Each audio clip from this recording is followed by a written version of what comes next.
Good morning. Second BA third సెమిస్టర్లో సంబంధించిన లెసన్ని discuss చేస్తాను. నేను చెప్పబోయే టాపిక్ భారత రాజ్యాంగం యొక్క ముఖ్య లక్షణాలు.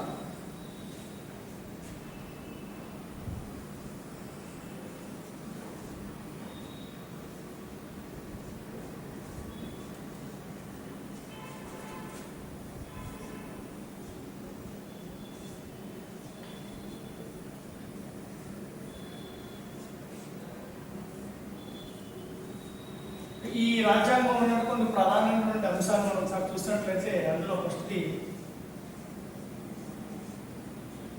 లిఖిత రాజ్యాంగం.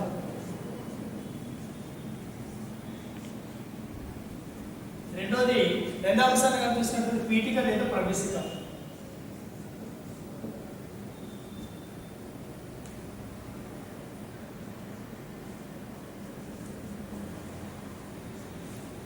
మూడో అంశం ప్రాథమిక హక్కులు.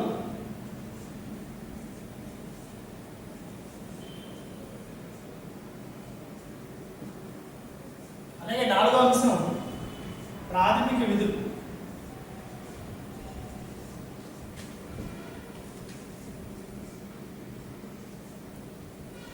అలాగే ఐదో అంశం ఆదేశిక సూత్రం.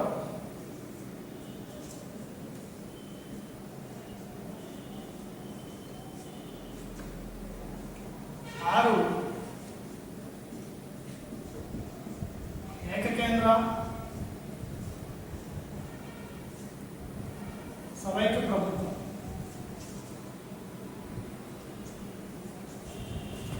ఏడు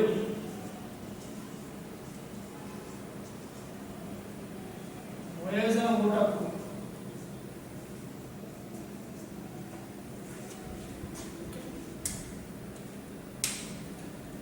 ఇవి భారత రాజ్యాంగ ముఖ్య లక్షణాలు ఉన్నటువంటి ప్రధానమైనటువంటి అంశాలు.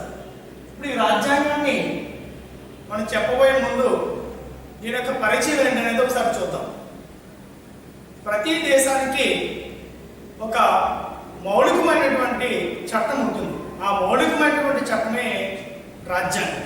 అంటే దేశం యొక్క పరిపాలన చేయడానికి ఒక మహోన్నతమైన చట్టాన్ని ప్రతి రాజ్యం రూపొందించుకుంటుంది.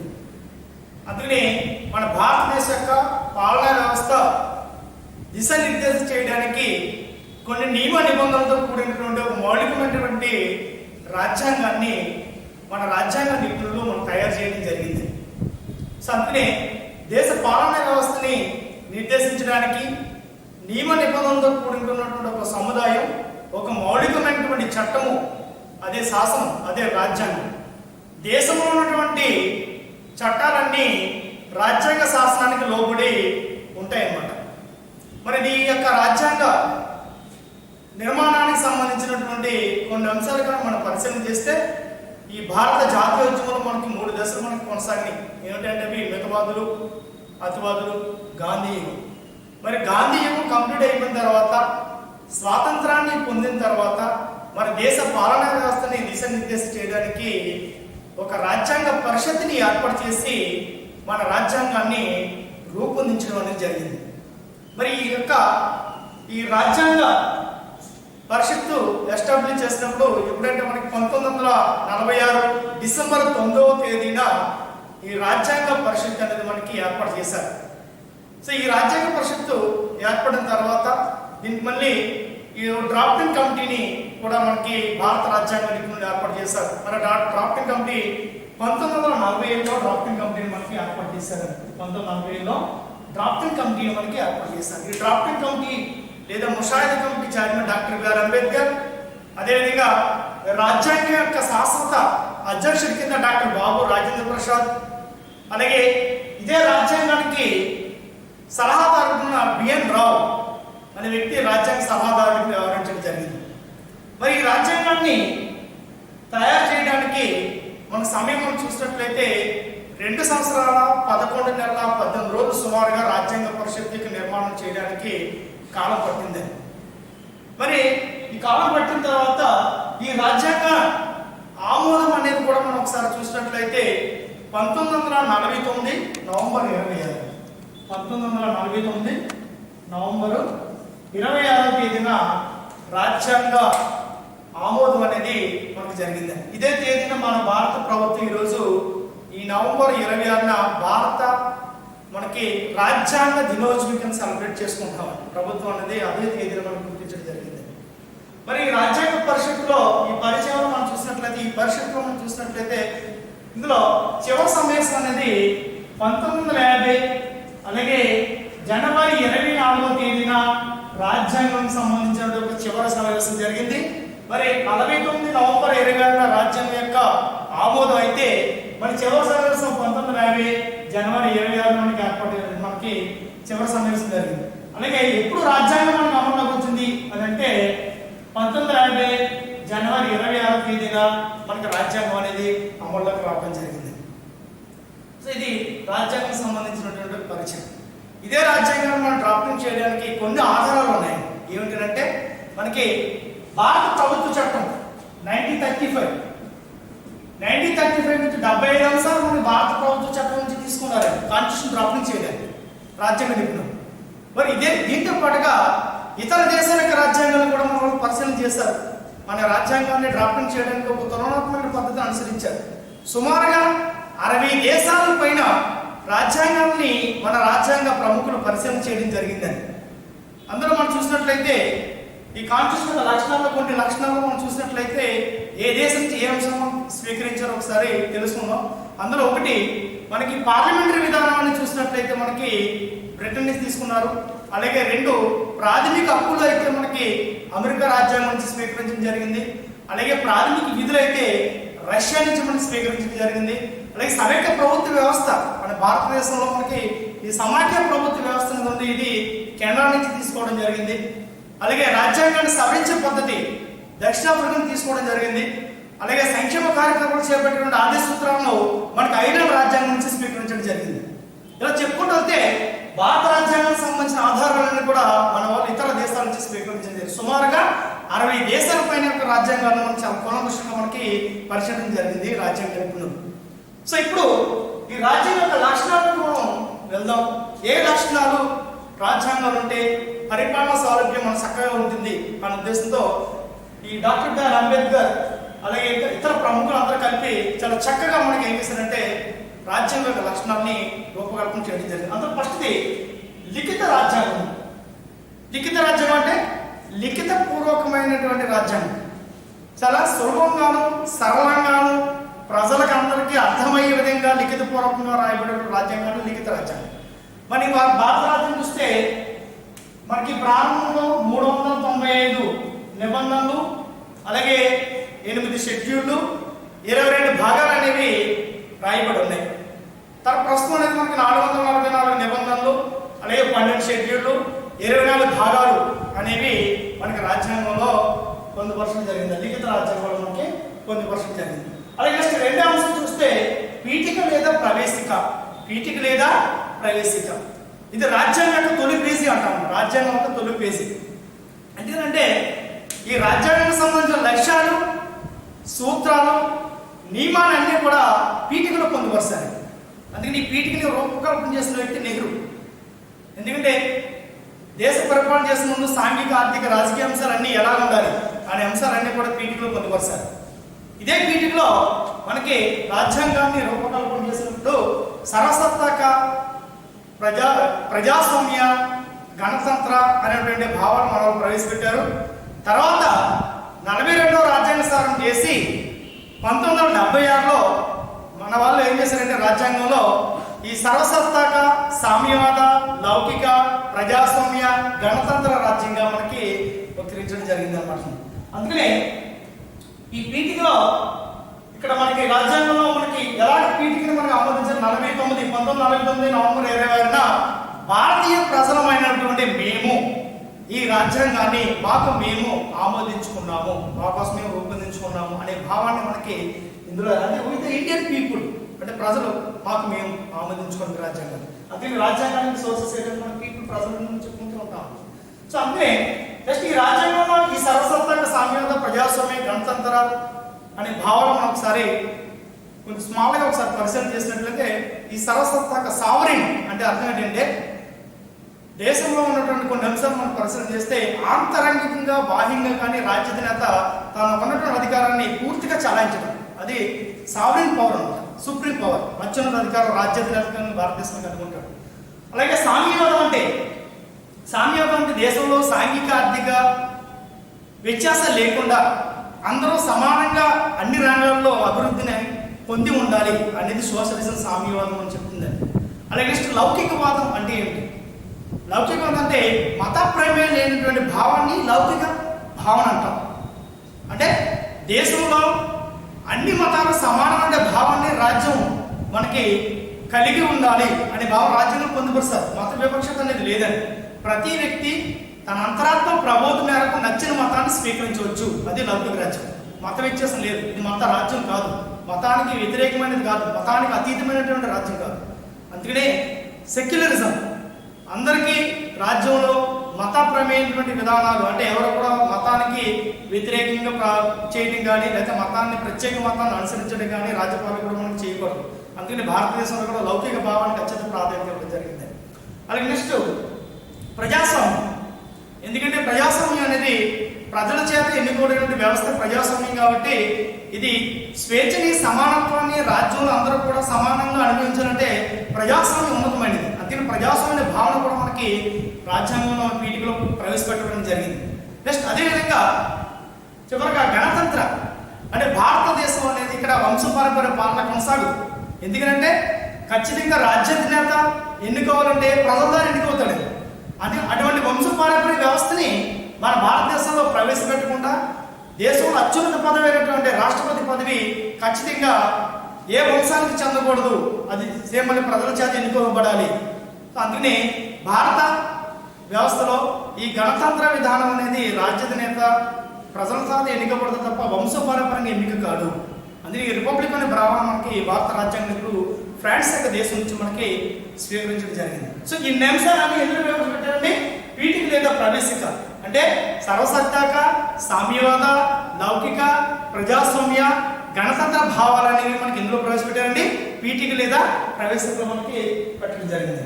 అలాగే నెక్స్ట్ రాజ్యాంగంలో మరో అంశాన్ని మనం కానీ పరిశీలన చేసినట్లయితే అందులో ప్రాథమిక హక్కులు అనేవి మన రాజ్యాంగ నిపుణులు ఎక్కడి నుంచి అంటే అమెరికా దేశం యొక్క రాజ్యాంగం నుంచి స్వీకరించారు. They are bill of rights according to fundamental rights. ఈ ప్రాథమిక హక్కులు అనేవి రాజ్యాంగంలో ఎన్నో భాగం నుంచి పొందుపరుస్తారంటే 3వ భాగము 36 నుండి 51 నిబంధన వరకు ప్రాథమిక హక్కులు పొందుపరుస్తారు. ఇది ప్రాథమిక హక్కులు రాజ్యాంగంలో లక్షణాల్లో ఒక అంశం మీద ఎందుకు పెట్టారని మనం చూస్తే ఖచ్చితంగా వ్యక్తి రాజ్యంలో తన స్వేచ్ఛని, తన సమానత్వాన్ని ఉపయోగించుకుని అన్ని రంగాల్లో పూర్తిగా అభివృద్ధి చెందడానికి వ్యక్తికి ప్రాథమిక హక్కులు కావాలి. సో ఇందులో భారత ప్రభుత్వ రాజ్యాంగం గుర్తించిన దాని ప్రకారంగా గతంలో మనకి 7 హక్కులు ఉండేవి. కానీ 1944లో ఈ 44వ రాజ్యాంగ సవరణ ద్వారా ప్రాథమిక హక్కుల జాబితా నుండి ఆస్తి హక్కు అనేది తీసేయడం జరిగింది. సో కాబట్టి ఈ ఆస్తి హక్కు తీసేసిన తర్వాత మనకి ఎన్ని ఉన్నాయి అని అంటే how many fundamental rights are there? Only 6 rights. 6 హక్కులు ఉన్నాయి. అవి ఏమిటంటే మనం ఒకసారి పరిశీలన చేస్తే అందులో 1 సమానత్వ హక్కు, 2 వ్యక్తి స్వాతంత్ర హక్కు, 3 పీడనాన్ని నిరోధించే హక్కు, 4 మత స్వతంత్ర హక్కు, 5 విద్యా సాంస్కృతిక హక్కు, 6 రాజ్యాంగ పరిహార హక్కు. దీన్ని రాజ్యాంగ పరిహార హక్కును డాక్టర్ బిఆర్ అంబేద్కర్ హక్కుల్లో అన్నింటికన్నా హృదయం లేదా ఆత్మ ఉంటుంది. ఎందుకంటే మనకు రాజ్యం కల్పించినటువంటి ప్రాథమిక హక్కుల్ని మనం పూర్తిగా అనుభవించాలంటే ఆ హక్కుల్ని మన రక్షణ కల్పించడం హక్కు ఉండాలి. అదే రాజ్యాంగ పరిహార హక్కు, కాన్స్టిట్యూషనల్ రెమెడీస్. ఈ హక్కు అనేది అత్యంత ప్రధానమైనది డాక్టర్ బిఆర్ అంబేద్కర్ వర్ణించి మనకు చెప్పడం జరిగింది. మరి ఇదే ప్రాథమిక హక్కు మనం రక్షణ పొందడానికి మనకి ఉన్నతమైన న్యాయ వ్యవస్థ కూడా కావాలని భారత రాజ్యాంగంలో కూడా మనకి ఎస్టాబ్లిష్ చేయడం జరిగిందండి. ఏంటంటే మన ప్రాథమిక హక్కులకి ఉల్లంఘన జరిగితే ఖచ్చితంగా రక్షణ పొందడానికి ఉన్నత న్యాయస్థానాలైనటువంటి సుప్రీంకోర్టు, హైకోర్టు నుంచి మనం రక్షణ పొందొచ్చు. అలాగే హైకోర్టు అయితే మనకి 226 ఆర్టికల్ ప్రకారంగా మనకి హైకోర్టు నుంచి మనం రక్షణ పొందొచ్చు. అదేవిధంగా సుప్రీంకోర్టు అయితే 32 ఆర్టికల్ ప్రకారంగా మనం ప్రాథమిక హక్కుల్ని రక్షణ పొందొచ్చు. అంటే రాజ్యంలో వ్యక్తి తన శక్తి సామర్థ్యాలను ఉపయోగించుకుని ఖచ్చితంగా ఈ హక్కులకి భంగం కలిగితే ఖచ్చితంగా యాక్షన్ తీసుకోవడానికి రైట్స్ అనేవి మనకు లభిస్తాయి. అందుకనే వ్యక్తి అభివృద్ధి చెందాలంటే రాజ్యంలో తన వ్యక్తికి స్వేచ్ఛతో పాటు సమానతతో పాటు హక్కులు కూడా ఉండాలని మన భారత రాజ్యాంగంలో రాజ్యాంగ నిపుణులు డ్రాఫ్ట్ చేసుకుని చెప్పడం జరిగింది. నెక్స్ట్ హక్కులతో పాటు రెండోది మనకి 4వ అంశం ప్రాథమిక విధుల్లో మనం చూసినట్లయితే ప్రాథమిక విధులు, ఫండమెంటల్ డ్యూటీస్. ఇవి సుమారుగా మనకి ఎన్ని ఉన్నాయి అని అంటే రాజ్యాంగాన్ని మనం ఎస్టాబ్లిష్ చేసినప్పుడు సుమారుగా 10 ప్రాథమిక విధులు ఉన్నాయి. 10 ప్రాథమిక విధులు కూడా ఈ 10 ప్రాథమిక విధులు ఎన్నో ఆర్టికల్ మనం ఎస్టాబ్లిష్ చేశారంటే ప్రభుత్వం 51A 51A నిబంధనలు మనకి 10 ప్రాథమిక విధులు పొందుపరచడం జరిగింది. ఇందులో మన విధులు ఇప్పుడు రీసెంట్గా ఇందులో చిన్న మాడిఫై చేశారండి, అది కూడా మనం చెప్పాలి. ఏమిటంటే 11 విధులు మనం చేర్చారు. మరి ఈ ప్రారంభంలో విధులు మనం ఒకసారి కొన్ని విధులు మనం డిస్కస్ చేస్తే ప్రాథమిక విధుల్లో మనకి జాతీయ గీతాన్ని, జాతీయ గేయాన్ని, జాతీయ పతాకాన్ని ప్రతి పౌరుడు గౌరవించాలి. అలాగే స్వతంత్ర పోరాటం పట్ల ఉత్తమ పౌరులకు ఆదర్శాలు మనం గౌరవించాలి. అలాగే జాతీయ సేవకు చేయడానికి నిమగ్నమై ఉండాలి. ప్రభుత్వ ఆస్తులను మనం పరిరక్షించాలి. అలాగే ప్రభుత్వ రమణీయతను మనం పరిరక్షించాలి. సో ఇలా చెప్పుకుంటే చాలా మనం సుమారుగా 10 విధులు మనకి ఈ భారత రాజ్యాంగంలో పొందుపరుస్తారు. ఈ 11 విధి ఏమిటి అంటే ఖచ్చితంగా పేరెంట్స్ తప్పనిసరిగా తన పిల్లల్ని పాఠశాల జాయిన్ చేయాలి. This is one of this fundamental duty. అంటే రెస్పాన్సిబుల్ ఆఫ్ పేరెంట్స్ ఖచ్చితంగా తన చిల్డ్రన్స్ని పాఠశాలలో మనకి వాళ్ళు జాయిన్ చేయాలి. అందుకని చూడండి, ఇప్పుడు ఇక్కడ ఒక ఆర్టికల్ మనం చెప్పుకుంటే 21A నిబంధన ద్వారా 6 నుండి 14 సంవత్సరాల పిల్లలకి నిర్బంధ ఉచిత విద్య కల్పించాలని ప్రాథమిక హక్కులు పెట్టారండి. అప్పుడు ఖచ్చితంగా వాళ్ళు చట్టం చేశారు. 6 నుండి 14 సంవత్సరాల వరకు ఉన్నటువంటి ప్రతి పిల్లవాడికి ప్రభుత్వం విద్యను కల్పించి తీరాలన్నమాట. ఎందుకని ప్రాథమిక హక్కుల్లో ఏదైతే మనం చేర్చారో ఆ విషయాన్ని రాజ్యం ఖచ్చితంగా ఇంప్లిమెంట్ చేయాలి. అందుకని 6 నుండి 14 సంవత్సరాల పిల్లవాడిని ఖచ్చితంగా పాఠశాలలో ఖచ్చితంగా పేరెంట్స్ రెస్పాన్సిబిలిటీ, దీనికి లింక్ కూడా టీచర్ రెస్పాన్సిబిలిటీ కూడా ఉందండి. పేరెంట్స్తో పాటు టీచర్ కూడా వాళ్ళని కొంచెం ఎంకరేజ్ చేసి పిల్లలు స్కూల్లో జాయిన్ అయ్యే విధంగా చూడవలసిన బాధ్యత. సో అందుకనే 11 డ్యూటీ మన 11 మీద మనకి చేర్చడం జరిగింది. అది 51A మనకి how many duties are there present అంటే there are 11 duties, fundamental duties. Next దీంతో పాటు నెక్స్ట్ అంశం ఏంటంటే ఆదేశక సూత్రాలు లేదా నిర్దేశక నియమాలు, directive principles of the state policy అంటాం. మరి ఈ అంశాన్ని మనం చూసినట్లయితే మన రాజ్యాంగ నిపుణులు ఎక్కడి నుంచి స్వీకరించారంటే ఇది ఐర్లాండ్ యొక్క రాజ్యాంగం నుంచి స్వీకరించారు. మరి దీని యొక్క ప్రధాన ఆశయం ఏంటి? ఆదేశ సూత్రాలు. మరి రాజ్యాంగం ఎందుకు పొందుపరుస్తారంటే ప్రజాస్వామ్య దేశంలో దేశ పాలన చేస్తున్నప్పుడు సంక్షేమ కార్యక్రమాలన్నీ మనం అమలు చేయాలి. There are welfare state activities అన్ని మనం ఇంప్లిమెంట్ చేయాలంటే ఒక అంశం కావాలి. ఆ అంశం మనకు ఆదేశ సూత్రాలు. అంటే వ్యక్తి పుట్టి నుంచి మరణించే వరకు వ్యక్తి యొక్క సంక్షేమాన్ని కృషి చేసేటువంటి అంశాలన్నీ కూడా ఎందులో పొందుపరచాలంటే మనకి ఆదేశ సూత్రాల్లో పొందుపరచబడి ఉన్నాయి. ఎందుకంటే ఒక వ్యక్తికి జీవనోపాధి దగ్గర నుండి అలాగే దేశంలో పరిరక్షించవలసిన అన్ని అంశాల దగ్గర నుండి ఇంచుమించు సుమారు చాలా అంశాలు మనకి ఎక్కడి నుంచి అంటే 36 నుంచి 51 నిబంధనల వరకు ఆదేశ సూత్రాలు అనేది మనకి పొందుపరచడం జరిగింది. ఇందులో ఆదేశ సూత్రాల ప్రధాన ఆశయం ఏంటంటే కేంద్ర ప్రభుత్వాలు ప్రవేశపెట్టిన కొన్ని పథకాలని రాష్ట్ర ప్రభుత్వాలు మనకి ఇంప్లిమెంట్ చేస్తాయి. నెక్స్ట్ రెండో పాయింట్ ఇందులో చూస్తే షెడ్యూల్ కులాలు, షెడ్యూల్ తెగలు, వెనకబడిన వర్గాల వారి కోసం కొన్ని ప్రత్యేక ప్యాకేజీలు ఉంటాయి. అవి కూడా రాజ్యం ఏం చేయాలంటే కేంద్ర ప్రభుత్వం తీసుకున్న నిర్ణయాలు రాష్ట్ర ప్రభుత్వాలు ఖచ్చితంగా అమలు చేయాలి. చాలా పథకాలు ఉన్నాయి మనకి. అలాగే పనికి ఆహార పథకం, వృద్ధులకి పెన్షన్ ఇవ్వటం, అన్ఎంప్లాయ్మెంట్ వాళ్ళకి పెన్షన్ ఇవ్వటం, ఆరోగ్య సంబంధించినటువంటి అంశాలు అన్నీ కూడా విద్య, వైద్య, ఆరోగ్యం, బ్యాక్వర్డ్ ఉన్నటువంటి ప్రజల యొక్క సంక్షేమం, ఈ అన్ని విషయాలు కూడా మనకి రాజ్యాంగంలో ఆదేశ సూత్రంలో పొందుపరుస్తారు. ఇందులో పనికి ఆహార పథకం అనే అంశం కూడా ఇందులోకి వస్తుందండి. మనకి ప్రజెంట్ భారత ప్రభుత్వం ఒక 150 రోజులు పని హక్కు అనేది కల్పించి ఒక చట్టం చేసి ఎవడైనా ఎప్పుడైనా పని కావాలని కోరుకుంటే ఖచ్చితంగా ఆ వ్యక్తికి ఒక జాబ్ కార్డు ఇచ్చి వయసుతోనే నిమిత్తం లేకుండా ఆ వ్యక్తి ఉపాధి పొందవచ్చు. అంటే రాజ్యంలో సంబంధించిన వెల్ఫేర్ స్టేట్ యాక్టివిటీస్ అన్నీ కూడా మనకి సంక్షేమ రాజ్యంలో మనకి పొందుపరచడం జరిగిందండి. అలాగే నెక్స్ట్ ఏకకేంద్ర సమైక్య వ్యవస్థ, ఏకకేంద్ర యూనిటరీ, రెండు ఫెడరల్ గవర్నమెంట్. మన భారతదేశంలో పరిశీలన చేస్తే ఈ రెండు అంశాలు ఉండాలని మనకి అంబేద్కర్ ప్రార్థన చేసినప్పుడు మనం చెప్పడం జరిగిందండి. ఎందుకంటే దేశ పరిస్థితి ఎప్పుడు ఒకలా ఉండదు. ఏకాంత ఒకే ఒక ప్రభుత్వం. సమాఖ్య అంటే ఇది ఫెడరేషన్, ఇది ఫోడస్ అనేటువంటి లాటిన్ ఉంది. ఫోడస్ అంటే ఒప్పందము, అగ్రిమెంట్. ఏంటి మధ్య అగ్రిమెంట్? ఇది కేంద్ర ప్రభుత్వాలు, ఇది రాష్ట్ర ప్రభుత్వాలు. రెండీ ప్రభుత్వాల మధ్య అధికార విభజన లేదా అధికార పంపిణీ జరిగేటువంటి వ్యవస్థనే సమైక్య వ్యవస్థ అంటారు. అందుకనే మరి మనకి ఏకాంత ప్రభుత్వం, సమైక్య ప్రభుత్వం పరిస్థితి చేస్తే రెండు అవసరమే. ఎందుకంటే అత్యవసర పరిస్థితులు ఏకకేంద్రంగా ఉంటుంది, సాధారణ పరిస్థితుల్లో సమైక్య వ్యవస్థ ఉంటుంది. అంటే కేంద్ర ప్రభుత్వాలు, రాష్ట్ర ప్రభుత్వాలు రెండింటి మధ్య అధికారాలు బదలాయించబడతాయి. ఎమర్జెన్సీ పొజిషన్లో రాష్ట్ర ప్రభుత్వానికి అధికారాలన్నీ రద్దు చేయబడతాయి. ఎందుకని ఆ అధికారాలన్నీ కేంద్ర ప్రభుత్వం తీసుకుని దేశ పాలన చేయడానికి అనుకూలంగా ఉంటుంది. అందుకని మన రాజ్యాంగ లక్షణాలు రెండు లక్షణాలు మిళితమై ఉన్నాయి.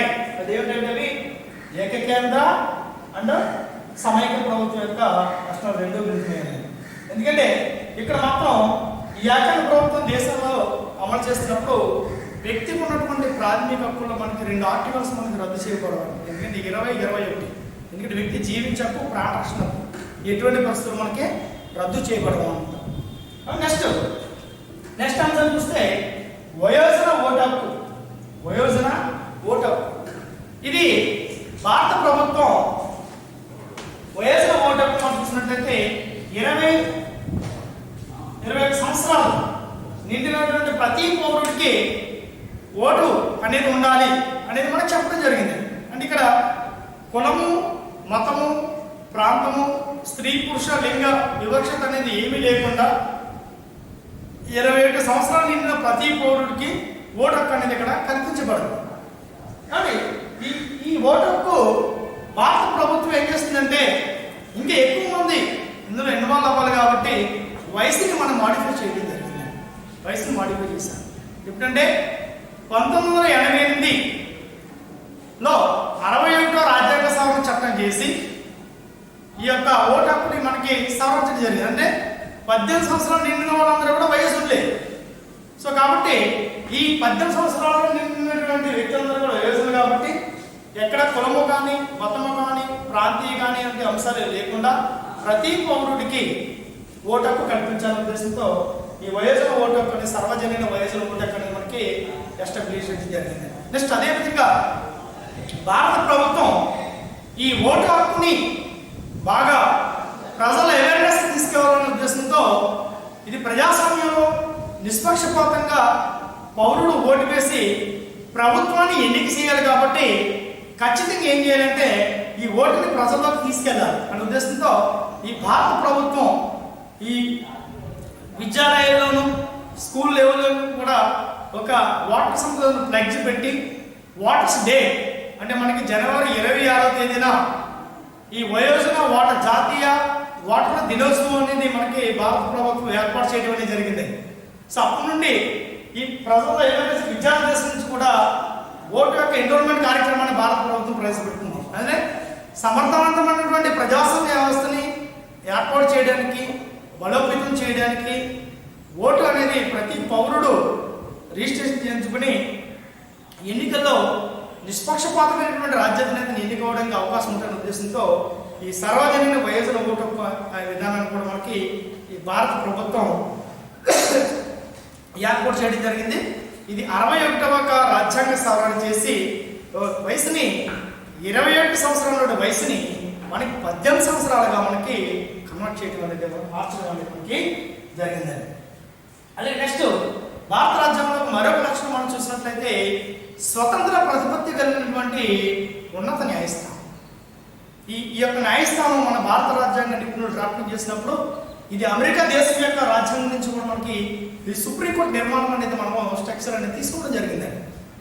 ఎందుకంటే ఇది ఉన్నతమైనటువంటి న్యాయ వ్యవస్థ. ఎందుకంటే పూర్తి సర్వాధికారులు కలిగిన న్యాయ వ్యవస్థని భారత రాజ్యాంగ నిపుణులు మనకి న్యాయ వ్యవస్థని ఏర్పాటు చేయడం జరిగింది. అంటే దేశంలో అత్యున్నతమైన న్యాయ వ్యవస్థ ఏదంటే మనకి సుప్రీంకోర్టు అండి. మరి రాష్ట్ర స్థాయిలో సమస్యలు పరిశీలించడానికి రాష్ట్ర హైకోర్టును మనకి ఏర్పాటు చేశారు.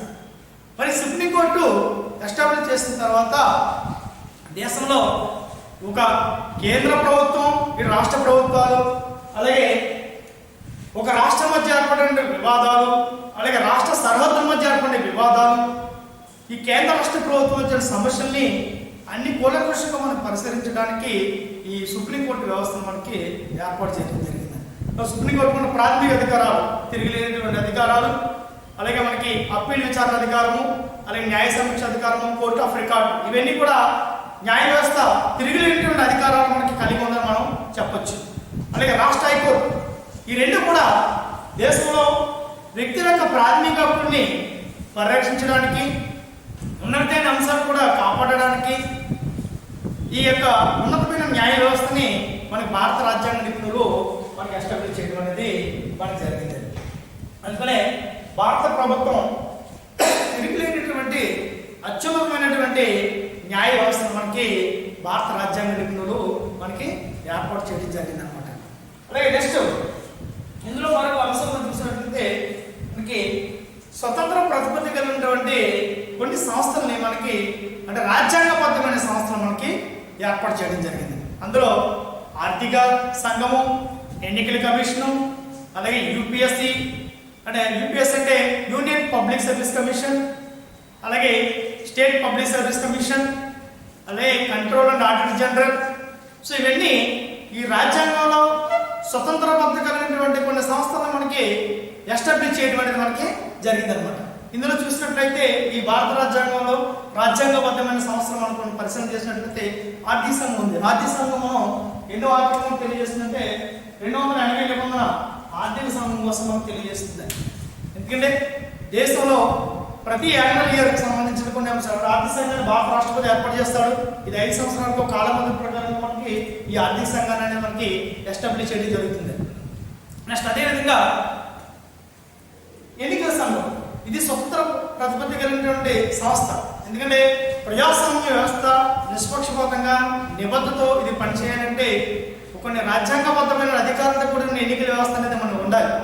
అందుకని మనకి ఇక 324 నిబంధనలు అనుసరించి మనకి ఎన్నికల వ్యవస్థని సర్వోన్నత అధికారులు ఎన్నికల వ్యవస్థను మనకి ఏర్పాటు చేయడం జరిగిందండి. దేశంలో రాష్ట్రపతి దగ్గర నుంచి కింది మనకి పంచాయతీ స్థాయి వరకు జరిగిన ఎన్నికల్లో ఎన్నికల సంఘాలే ప్రధాన పాత్ర పోషిస్తాయి. ఎందుకంటే కేంద్రంలో కేంద్ర ఎన్నికల సంఘం, రాష్ట్రంలో రాష్ట్ర ఎన్నికల సంఘం అనేది ప్రధాన పాత్ర పోషిస్తుంది. అదే మరి భారత రాజ్యాంగంలో మనకి యూనియన్ పబ్లిక్ సర్వీస్ కమిషన్ అంటే ప్రతిభావంతమైన వ్యక్తిని మన దేశంలో ఈ యొక్క పరిపాలన చేయడానికి, పాలనా వ్యక్తులకి దిశానిర్దేశం చేయడానికి, మేధాశక్తి కలిగిన వ్యక్తుల్ని శిక్షణ ఇచ్చి వాళ్ళ నైపుణ్యాన్ని పెంపొందించి ఆ వ్యక్తిని నియమించడానికి ఒక స్వతంత్ర ప్రతిపత్తి కలిగినటువంటి యూనియన్ పబ్లిక్ సర్వీస్ కమిషన్ ఒక దానిని ఎస్టాబ్లిష్ చేయాలి. ఆ నిర్దేశంతో మనకి యూనియన్ పబ్లిక్ సర్వీస్ కమిషన్ అంటే రాష్ట్ర స్థాయిలో ఐఏఎస్ ఆఫీసర్ దగ్గర నుండి ఐఆర్ఎస్ అలా ఐఎఫ్ఎస్ ఇలా కొన్ని ఉన్నతమైన ఆల్ ఇండియా లెవెల్ సర్వీసులు అన్నీ కూడా మనకి యూనియన్ పబ్లిక్ సర్వీస్ కమిషన్ అనేది మనకి ఎస్టాబ్లిష్ చేస్తాయి. ఇది 312, 315 నిబంధనల వరకు యూనియన్ పబ్లిక్ సర్వీస్ కమిషన్ సంబంధించిన ఆర్టికల్ అంటే రాజ్యాంగబద్ధంగానే మనకి ఎస్టాబ్లిష్ చేశారు. అలాగే రాష్ట్ర పబ్లిక్ సర్వీస్ కమిషన్, ఈ రాష్ట్ర పబ్లిక్ సర్వీస్ కమిషన్ కూడా మనకి దేశంలో ప్రతి రాష్ట్రము ఒక ఉన్నతమైన ఉద్యోగులను నియమించడానికి రాష్ట్ర స్థాయిలో రాష్ట్ర పబ్లిక్ సర్వీస్ కమిషన్ ఉంటుంది. అదే ఇప్పుడు మన రాష్ట్ర ప్రభుత్వం అయితే ఏపీపీసీ అంటాం, ఆంధ్రప్రదేశ్ పబ్లిక్ సర్వీస్ కమిషన్. అలాగే దేశంలో ఉన్నటువంటి అన్ని రాష్ట్రాలు కూడా ఒక సర్వీస్ కమిషన్ ఏర్పాటు చేయాలి. అవి స్వతంత్రబద్ధమైన సంస్థలు. అందుకనే ఈ భారత రాజ్యాంగంలో లక్షణాల్లో ఈ స్వతంత్ర ప్రతిపత్తికి కొన్ని సంస్థల్ని మనం ఖచ్చితంగా ఎస్టాబ్లిష్ చేయాలి. ఆర్థిక సంఘం కానీ, ఎన్నికల సంఘం కానీ, అలాగే మిగతా అంశాలు అన్నింటిలో కూడా ఇవన్నీ కూడా స్వతంత్ర ప్రతిపత్తి కలిగినటువంటి సంస్థలను మనం చెప్పొచ్చు అన్నమాట. సో ఈ విధంగా భారత రాజ్యాంగం సంబంధించిన లక్షణాలు ఈ విధంగా మనం నేర్చుకోవడం జరిగింది. మరొకసారి ఈ పరిచయం ఇస్తే దేశానికి అత్యున్నతమైనటువంటి మౌలిక చట్టము, ఉన్నతమైనటువంటి చట్టము భారత రాజ్యాంగము. మరి రాజ్యాంగాన్ని డ్రాఫ్టింగ్ చేయడానికి చాలామంది ప్రముఖులు అంటే డాక్టర్ బిఆర్ అంబేద్కర్, అలాగే డాక్టర్ బాబు రాజేంద్ర ప్రసాద్, అలాగే డ్రాఫ్టింగ్ కమిటీలో ఉన్నటువంటి చాలామంది మెంబర్స్, అలాగే ఇతర దేశాల యొక్క రాజ్యాంగాన్ని పరిశీలన చేసి మరి సుమారుగా మనకి 2 సంవత్సరాల 11 నెలల 18 రోజులు అంటే ఆనాటి కాలంలో 64 లక్షల రూపాయలు ఖర్చు అయిందండి ఈ కాన్స్టిట్యూషన్ మనం డ్రాఫ్టింగ్ చేయడానికి. సో ఇతర దేశాల నుంచి చాలా అంశాలు మనకి స్వీకరించి దేశ పాలన నిమిత్తం, ప్రజల్ని సౌలభ్య నిమిత్తం రాజ్యాంగంలో ఈ అంశాలు అనేది పొందుపరిచారు. అలాగే లిఖిత రాజ్యాంగము, పీఠిక, ప్రవేశిక, అలాగే ప్రాథమిక హక్కులు, ప్రాథమిక విధులు, అలాగే ఏకకేంద్ర సమైక్య వ్యవస్థ, అలాగే సుప్రీంకోర్టు, అలాగే లాస్ట్ మనకి ఈ యొక్క వయసులో ఓటు హక్కు, స్వతంత్ర ప్రతిపదిగినటువంటి రాజ్యాంగబద్ధమైన సంస్థలు, ఇవన్నీ కూడా రాజ్యాంగం యొక్క ముఖ్య లక్షణాల్లో మనకి పొందుపరచడం జరిగింది.